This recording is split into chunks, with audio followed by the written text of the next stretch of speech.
Well, I was raised in a Southern Baptist church in Vinings, Georgia, and I probably had one of the sweetest pastors. Just his name was Howard McDowell. He's gone on to be with the Lord now, but he was so influential in my life because my father was gone.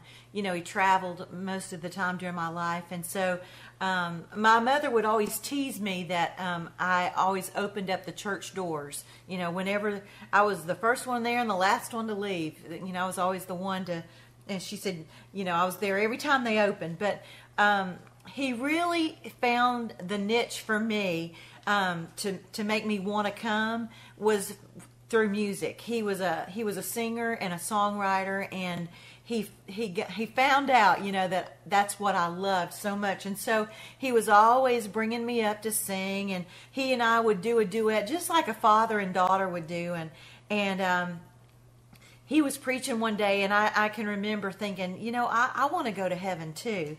And I wasn't very old. I was I probably was around 8 years old, and my friends were getting saved, and I really didn't understand exactly what was going on at the time. But I went to him and I told him my concerns, that I wanted to be in heaven too.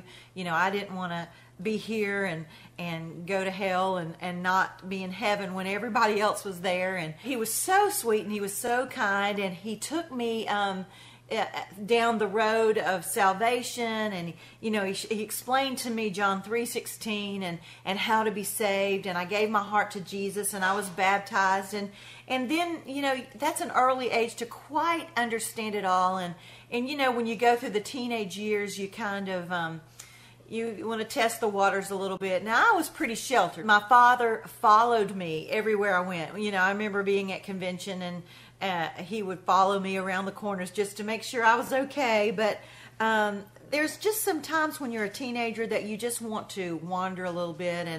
And I tell you what really did it for me is when Janet came. And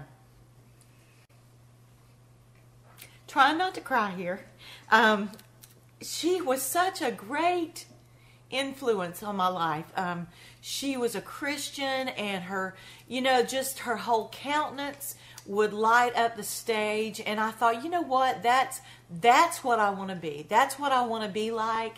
And I was only 2 years younger than her, but she became like a sister to me, and I loved her so much. And I just have to say that if I could give the credit to anyone for helping me along, it would be her, because her life just would shine so much, and I thought, that's what I want to be.